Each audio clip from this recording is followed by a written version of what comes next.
Welcome to Family Guidons, the podcast created by military spouses for military families. We're the ones holding down the home front during deployments, state activations, and everything in between. Here we have an honest conversation about the realities of military life, the highs, the hard moments, and the strength it takes to keep moving forward.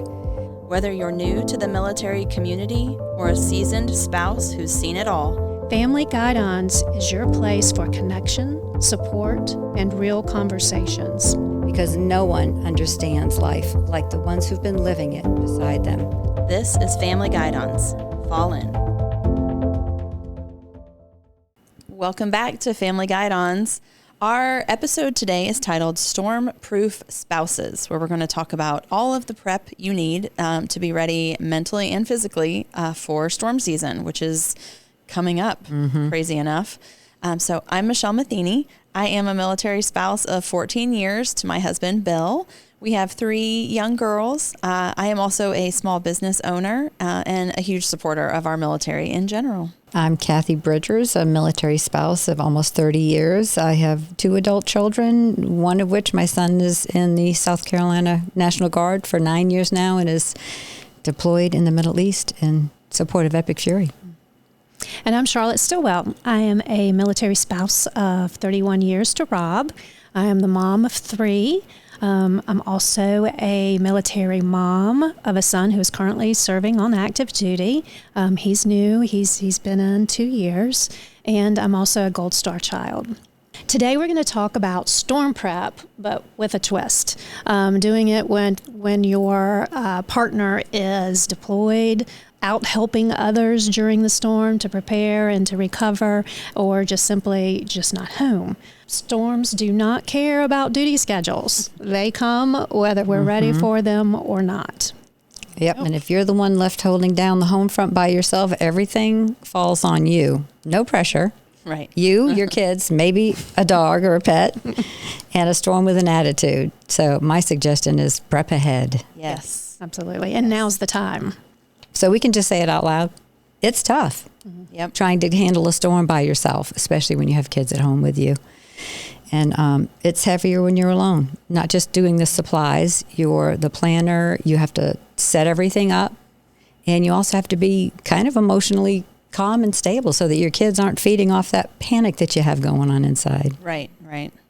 Because, sometimes, especially with the National Guard and their state mission, your spouse, if they're a part of that, they get deployed and they're not there to help you go through those steps. Yes, I'm sure we all have personal scenarios or memories of times when something like this popped up. And I can think of so many just off the top of my head. But I think, one of the most recent was Hurricane Helene here, where, when that hit, or in preparation, for it, we tried to move out of the storm's path, knowing that we thought it was going to be bad here and less bad as it, moved inland. So we actually went up to the upstate to stay at a friend's house, and we knew Bill was going to be busy working. And, lo and behold, it comes through and, 4 a.m., power goes out. The kids are all awake and screaming because, the sound machines have gone off. So, and they can hear it all outside, and they're trying to figure out what's happening. And so not only were we, without power for multiple days, but we knew we were without power at home as well. So I am entertaining kids in a place that is not our home. So we don't have all of the things that we normally have. And so that was kind of a wake up to me of just being a little bit more prepared. Like you said, they don't care what your plan is or what you think your plan is, but kind of having that backup plan as well. Like in hindsight, I wish I would have taken more to be prepared. Thankfully we did have a generator where we had taken some of the basics, but I just wish we had done a little bit more for that one. Yeah. Hindsight's 20/20. Yeah. Always better to try to get as much as you can ahead of time. Yeah. We had a listener send in a storm story. We went through, this is from Diane, and she was at Tyndall. We went through a Hurricane Michael, Category 5 at Tyndall. Sort of like a PCS, spouses know where your important papers are kept and your passwords on your accounts. And if you need to be evacuated, bring it all with you. Many military members were left on base to work through the storm while their families were evacuated. Follow the command leads for your own safety. Keep in mind that service members and spouses all have different tolerance and stress levels. Uncertainty causes so much stress. You're glued to the TV, but it's not always helpful, especially when you have children. The media plays the same stories over and over, and it's always the worst stories that they're playing, so limit TV. If possible, keep a spouse buddy that you check in with. Even though we were all evacuated to different places, we tried to find common places to meet and make arranged play dates. Honestly, I could go on forever about that storm. It upended the lives of many military members, but we all learned to lean on each other, helping each other when and where we were able. Thank you, Diane. And it really does help to prepare ahead and to make those contacts ahead of time so you're not scrambling at the last minute. Absolutely. Well, and I think, so prepare ahead, but also do it with the knowledge that you're not going to be 100% prepared for the situation. I don't think there's a way to be 100% prepared. Just as you said, you go to the upstate, and that's actually where the storm was headed. It was worse there. You just can't know. But doing something is better than nothing, and it helps to bring down the level of anxiety that you are feeling. There's a storm kit. We all hopefully have something. Yes. So let's just talk about some of the things that are in storm kits, and I'm going to just name a few. The suggestion is, and some of this information we did get from the South Carolina Emergency Management website, a gallon of water per person per day for several days for drinking and for sanitation. I would want to speak about that just a little bit. It's also good to have your bathtub filled with water. Say it's not a hurricane or a tornado, it's a freezing weather type event, and you have a broken pipe. If you have water in the bathtub, you can use that to flush the toilets with. Pour it in the back, and that can be a way to keep using your toilets. Non-perishable food for several days, but think easy meals, not something that has to be prepared and takes a lot of cooking. Your beans, do your bean salads, those types of things. And some of the MRE type of stuff, it's not bad to have on hand in case of an emergency. And honestly, my kids are always excited when they see one of those come out to investigate it. That's and camping. What it is. That is, yeah, true. Yeah, right. So they may not be quite as excited once they start eating it, but it's food. It's nourishment. Yeah. Along that line with the canned food, a manual can opener is helpful. Cell phone with chargers and backup batteries, plastic sheeting, scissors, duct tape, flashlights with extra batteries, first aid kit, and battery operated or hand cranked radio. While we're talking about battery operated, during Helene, I did a run through Target at the last minute and picked up some of the rechargeable little lamps that you see now. And I just, before this last ice storm, I had everything charged. So those lamps come in handy, and they don't have to be expensive. They can be just inexpensive. Yeah. Long Extension cords and a list of contacts with numbers in case your phone dies. Y'all, we are so technology driven that I don't know about you, but I have people that I talk to almost daily, but I don't have their phone numbers. And I'm ashamed to admit that I have to really think about my own children's phone numbers because they're plugged into my phone. So it's really helpful to have that listed out in the event you don't get to use, you've got to rely on somebody else's phone. That'd be helpful. Yeah. Looking at some of the things on this list, they kind of a lot of these to me, they lend to the generator thing. A generator is a great thing to have. I know a lot of people have started to do the whole home generator thing, which is amazing. But even just a small one that can run one appliance at a time, and you can kind of move that around. Like we have one, we actually have two, but when we only had one, we would move it from like, I would have the refrigerator on it during the day, and then like I would run it for a while at night to like make sure the freezer stayed cold, and kind of move it, back and forth between those two things. But the biggest thing about those is they have to be outside, right? So that plastic sheeting or like some kind of heavy duty tarp comes in handy to cover that generator. You can kind of, tint the generator to like make sure the exhaust can still get out, but stake it down and keep it covered, and then you need those long extension cords to be able to run the power from there to wherever you're trying to get it to in your house, because the last thing you want is those fumes from the generator to be anywhere near the inside of your home. So important to remember. We ended up using our little outdoor table and just sliding it over the generator. So it kept the weather from getting to the generator, but it could still vent, and we didn't have to mess with trying to TP tarps or anything. And I thought that genius. was my husband came up with it. I'm going to give him that one. That was really good. You don't want to take credit for that? No. I came up with a solution to warm coffee this last time. I had purchased back in the fall right before Thanksgiving, a gravy boat that you can put one of those little candles under to keep our Thanksgiving gravy warm in. Yeah. So I was thinking, how am I going to have coffee in the morning? I've got to have caffeine should the power go out.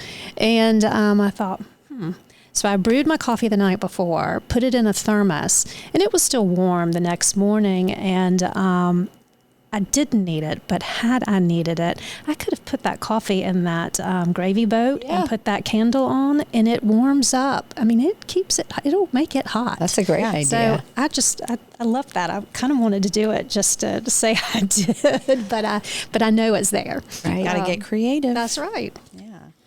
So I think those are, kind of the necessities, the things that you absolutely should have. But I also think there is a lot to be said for having the things that will make life easier during that process. So if you are someone who still has kids in the house or pets, preparing for ways to keep them entertained is almost as important as being able to keep some lights on or a refrigerator cold. Yeah, for your sanity. Right. Everybody knows that if kids are bored, they can make your life miserable.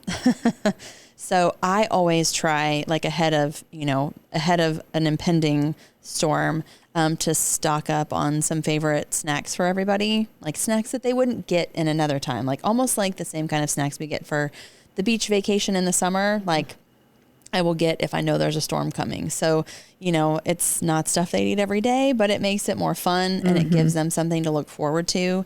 We also, I always try to keep, and this isn't, maybe for more longer term storms, but if we're packing to go somewhere, or even quick response stuff like a tornado, warning or something, I will go ahead, in the case of a tornado, I'll go ahead and clear out our big walk-in closet that we would use, and go ahead and put some blankets in there, or some pillows from their rooms, or a couple of their favorite stuffed animals, or books, things that I know they'll like, or a game that we could play that doesn't take much space, to have something to entertain them while they're sitting in a closet for 45 minutes or something like that. But even on the storm front, finding those toys or activities that don't require power, because, you may be able to recharge an iPad, but you may not. So do you have some puzzles? Do you have a board game? Do you have some markers and paper or other crafts that you can use? And same thing for the pets, if they tend to be nervous. I know a lot of dogs especially, but are storm nervous. So Yes. If they've got one of those little thunder, jackets, make sure you know where that is, or some treats for them, or their favorite toys to keep everybody kind of happy and comfortable while they're riding it out. That has been a huge help to me. Talking about the pets reminded me to mention a list of your medications. If you have time to prepare, make sure you have enough medication on hand should power go out and grocery stores are closed or roads are impassable. Yeah, that's a great point. That reminded me of that. And cash, just in case. Yes. Because if electricity goes down, credit cards aren't going to be working. You might need cash. It's interesting, as we've talked about it and we had that list, it reminds me, just talking about it, gas.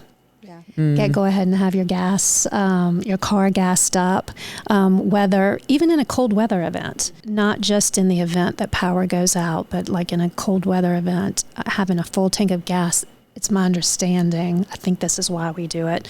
It prevents excess condensation from building up and then freezing in the gas tank and then causing problems down the road for the engine. And the gas for the generators, fill those tanks up, because if it's a long power outage, you're going to need a lot of gas. Yeah. Yep. And to organize all of these things, we're going to make reference later to some resources for you, but we're just kind of talking, but there is more of an organized list that we've posted later. Yeah. And I think, this is the basics, but I'm sure other people out there have good tips and tricks. So if you do, feel free to pass those along to us. But I think one other thing to be really aware of, you talked about medications, but if you're military, you may have a deployment binder or like a PCS binder. Yes. Even if you're not active duty where you move a lot, this is a great idea and very important for storm prep and having to like maybe exit or evacuate quickly. So that deployment binder or emergency folder. So if you have one, you should be updating that, looking at it on like a yearly basis. That's kind of become our tradition, like this and our storm kit. I look at every January. So after the holiday craziness is over and before, and down here, if we're going to get winter weather, it tends to happen like later in January or February. So I always kind of look at those things and make sure I'm prepared for whatever comes. But that binder should have all of your important papers, like to carry on with life and finances and all of that, should you have to leave quickly. So that's like power of attorney, your will or trust, emergency contacts for different things, accounts and passwords that you'll need to access, bills and payment schedule, if they maybe come from different places and they're all not, neatly wrapped up in one app or something like that. And then your important documents that you need to retain originals of, like birth certificates, social security cards, marriage licenses, passports, all of those things. Like all of that stays in one binder for us, and it's locked in a safe that's fireproof, waterproof. So, but I know exactly, where I can get to it, and I know that everything I need is in that binder if I would have to get out quickly. Like I'd be good to go if I grabbed that. Really smart. And you never know what damage is done to the house. Not everybody has a safe like that. If you leave your house, that paperwork can get ruined, and it's hard to replace. Yeah. Huge pain in the butt, right? Just sitting through all the bureaucracy and lines of No thanks. those official documents. Yeah, we call that the bug out bag. Yeah. Oh, there you go. That's perfect. So beyond that, prep is kind of the physical prep of what you do when that storm is impending. And when you don't have that second set of hands, it can feel really challenging. So I think, this is where I would suggest that you focus on, it doesn't have to be perfect and you can't do it all. You definitely can't do it all at one time. So you just kind of work yourself through a list. So like I already mentioned, making sure you've got kind of the basics on a yearly basis, that things aren't expired, that you don't need to, get rid of stuff and restock with something else. But that's kind of an important first step. And don't be afraid to use your community. Yeah. So I was going to Your say. neighbors. I mean, you are without your spouse, but you're not without help. Right. And people like to help. Don't steal the opportunity from them to pitch in and help you out, because it really does make them feel good as well. So use your resources. Yeah. Hopefully you have one, neighbor or somebody close by that you could call if you need it. I have at least two that I know are always willing to come over and help me, move something heavy that I can't move by myself, or, help with something that I'm just not able to physically do on my own. Know your safe spot. You were talking about yours is the closet. They always say that's a good point. Go to a room in the center of your house that doesn't have an outside wall. Try to find that spot, get it set up ahead of time. Everybody in the family should know the spot in case you don't have any warning that tornado's coming or whatever's hitting, to go and meet you there. Have a plan ahead of time. And I think having that plan also, speaking to kind of the emotional side of it, helps you to feel calmer in those moments. If you have done all of this stuff ahead of time, then it shouldn't be quite as panicked feeling, hopefully, when it comes. Like there's still an uneasiness. There's still the what if of, are things going to, what's really going to happen? Is it going to, happen like they're predicting, or is it going to be more or less? But if you have done some of this prep ahead of time, I think it just helps you to feel more calm, which helps the people around you, kids, whoever else you might have, to feel calm. And I think I have always tried to do, when the kids were young, I always tried to do a lot of this outside of their, eyes. Yeah. Like I didn't want to do all this and freak them out that we were, that I was worried about something. But then also, as my oldest gets older, she can actually be a help and she can understand, why we're doing these things. And I think educating them on the importance of that is also valuable, right, to their life experiences and just, Well, and that's part of teaching them resilience. Yeah, exactly. And you can try to make it fun. It's an adventure. Get your favorite toy. Get them some of the headlamps. If they want to read or play with toys in there, just stuff that they don't always get to do. Try to make it a little bit of fun. Yeah, absolutely. And at the end of the day, I think, in terms of the prep part, I always think about like, I want to be safe, right? Like I want to do everything I can to prep to be safe and prepared.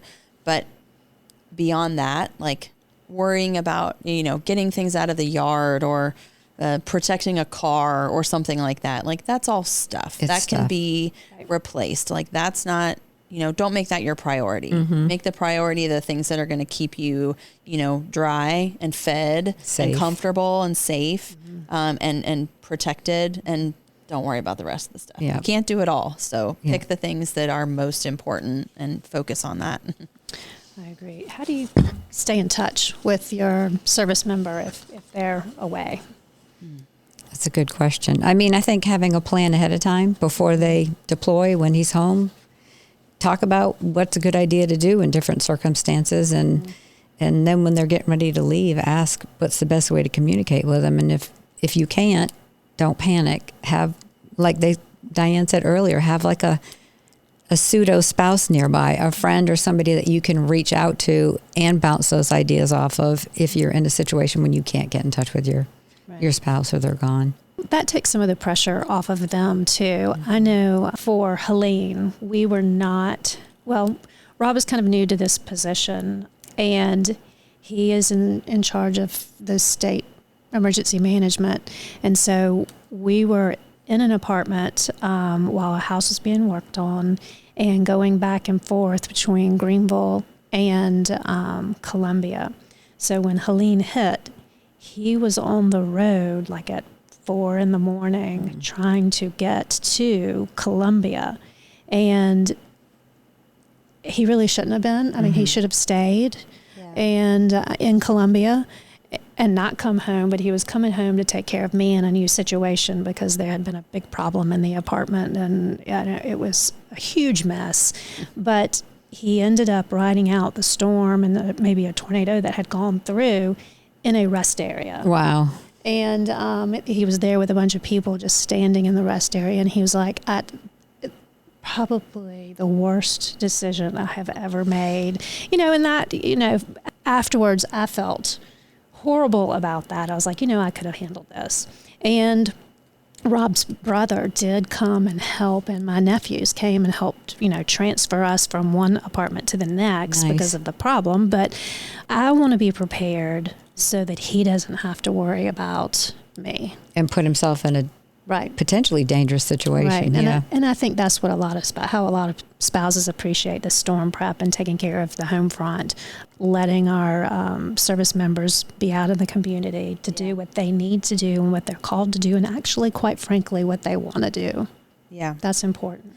Well, and the conversation part of the prep is where I think you can maybe head off some of those issues. Like if you were in an unusual situation, like not being in your, kind of permanent home, but, in your home, like having those conversations beforehand about if this happens, what should I do? Like knowing how to shut off your water. So if a pipe bursts, or knowing where those like major control, things Fuse are. box. Yep. Or how they would handle a situation, you know, if it happened, kind of playing out those scenarios, those what ifs, so that they can feel a little more comfortable that you are prepared to make those decisions if you have to. And then also, you know, you kind of mentioned this with like the spouse network, but like maybe there is another trusted person, like one of my husband's very good friends who is former military, and I trust very much to be doing the correct things in preparation for some kind of emergency. Like he knows that that I have full expectation that if there's something I should be doing that I might not think of, that he will let me know that. Like I reach out to him ahead of different things, be like, hey, so I'm seeing this and I'm a little concerned, and like, is there anything I should be doing beyond like what I probably already have ready? You know, and he'll be like, no, I think you're good. Or I'd get, you know, a little extra gas, or this is what I did. So that he can kind of be another resource for me when I know that I can't reach Bill because he's on active duty, or, you know, he's activated for state stuff, or he's deployed overseas.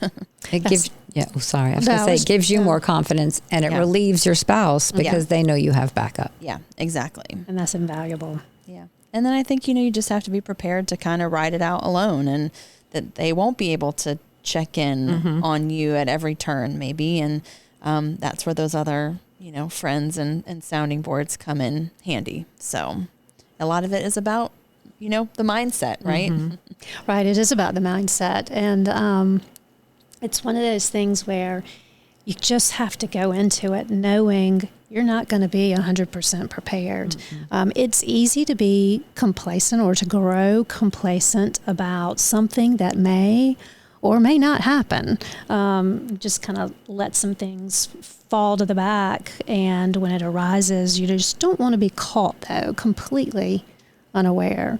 But with the right mindset and that can-do attitude that a lot of military spouses have, that'll set you up for success. Yeah. I mean, you know, holding all this down during a storm is not a small thing, but, and I think it's normal to be nervous. And it's, you know, like you said, it's probably better to over prepare than under prepare. We definitely fall into that category, probably because of Bill's background, that I am doing way more than most of my friends and neighbors for any a potential disaster. But then it gives you the confidence and the courage to kind of ride it out when it happens. Well, you know, we in the military were used to planning and contingency plans. Right. So being flexible. Yeah. So, and you talked about courage, and somebody had said, and I don't remember where it was, but, and I've heard this before, but courage isn't the absence of that feeling. It's functioning anyway. Yeah. Yep. I always tell my kids, or like, you know, the bravery side too. It's like, you can't be, this is Bill's favorite thing to say to them, because you can't be, because they're like, I'm scared of this storm. I'm scared to do this thing. And you're like, well, that's your chance to be brave, right? You can't be brave unless you're a little bit scared, unless you've got something to be a little bit scared of. So that's what we do, right? You prepare yourself and you just do it anyway. Be brave anyway. And learn something new. Achieve something new. Yeah. So key takeaways from today. To everyone holding down the home front, you're doing more than you think. The storm passes, but you still have the preparedness. You've got the experience, and you still have some things that you can carry over to the next potential storm. Don't put too much pressure on yourself. It doesn't have to be pretty, and it doesn't have to be perfect. But if you plan ahead, then your house can be more of a safe harbor for you during a storm. Yeah, absolutely. We'd like to take the opportunity to encourage everyone to take a look at the links listed at the end of the podcast. A lot of states have an emergency management website. South Carolina has one. That would be the place that I would start. If you've done nothing in the past, I would go there first. Yeah, absolutely. And so hopefully you've gotten some useful information out of today's podcast and enjoyed our discussion. If you have, we'd love to have you follow us on any of the platforms that you listen to podcasts. And as always, pass it on to another family that you think could benefit from this information. And so our next episode is titled Her Service, Her Story. And we're going to discuss the unique stories of women in the military with a special guest host with us that day. So as always, thank you for listening to Family Guidons from the Bluff Road Readiness Center in Columbia, South Carolina, to wherever you may be. Until next time.